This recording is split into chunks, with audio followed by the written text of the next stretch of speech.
كسبت كام من البورصه السنه دي؟ انا هقول لك من ابريل لحد النهارده، لان انا بحسبها من شهر ابريل. هي جت معايا كده، اول مره دخلت كانت في ابريل، فبقيت بحسبها من شهر ابريل.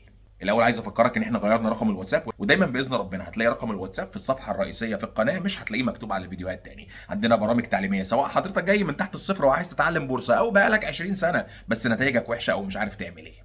عندك اي سؤال في البورصه او استفسار، عندك رقم واتساب في الصفحه الرئيسيه في القناه. طيب، انا دخلت بمبالغ وطلعت بمبالغ. يعني ايه؟ يعني انا من اول ابريل لحد النهارده محفظتي مش ثابته، بس هي محصله عماله ازود. يعني ايه عماله ازود؟ يعني بعد شهرين انت مدخل فلوس تاني، وبعد ثلاث، فانا مش عارف احسب المحصله على المبلغ كله. لكن في اعتقادي هي لن تقل تحت جميع الظروف عن 30% من توتال المبلغ. خلي بالك، يعني ايه من توتال المبلغ؟ يعني من المبلغ كمان اللي داخل النهارده. يعني انا في الاول بدات بمبلغ صغير، وبعدين زودت وبعدين زودت على المبلغ الاخراني. هي ما بين 30 و40%، ممكن ما توصلش 40. بس لو قدرنا بقى نحسب، انا دي كانت صعبه جدا بالنسبه لي، قدرنا نحسب المبلغ ده دخل امتى وطلع امتى، كانت هتاخد مني يوم كامل، فكسلت. يعني اعتقد ممكن تبقى اكبر من كده.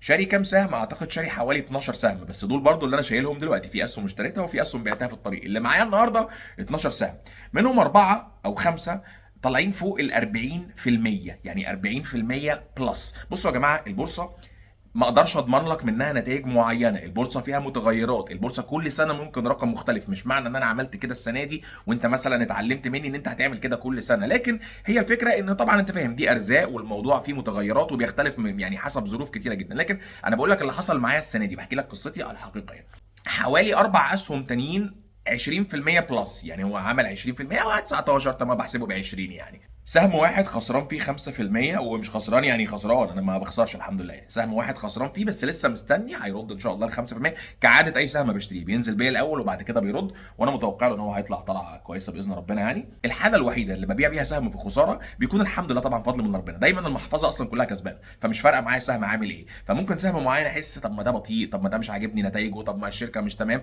وهو لو كنت صبرت عليه عادي هيطلع. بس لا معلش، ممكن ابيعه وابدله بحاجه افضل. بس ده الحاله الوحيده اللي ممكن ابيع بيها سهم خسران في حياتي. لكن في جميع الاحوال طالما اشتريت سهم ما ببيعهوش بخساره، وما بعملش ستوب لوس. وفي سهمين عاملين نتائج يعني عاديه، اللي هو النتائج ده ضعيفه، بلس 3% بلس 5% بلس مش عارف ايه. بس طبعا انت فاهم الوزن النسبي لكل سهم مختلف، يعني كل الاسهم دي مش نفس الوزن النسبي في النهايه.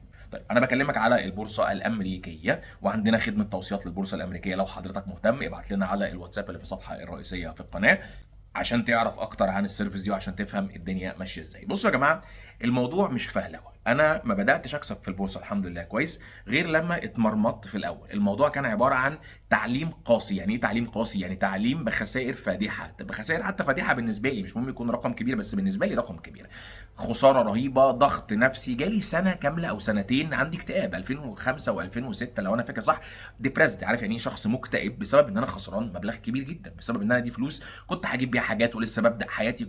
يعني اتعلمت بالطريقه القاسيه، ودي الطريقه اللي كل الناس بتتعلم بيها. في طريقه تانية ما فيهاش اغلبيه المعاناه دي، انك تروح لواحد محترف تقول له علمني بمبلغ فول سوداني زي ما الامريكان بيسموه بيناتس ولا حاجه. فقدامك ده خيار بتاع البهدله والتعسيف، وقدامك خيار البيناتس.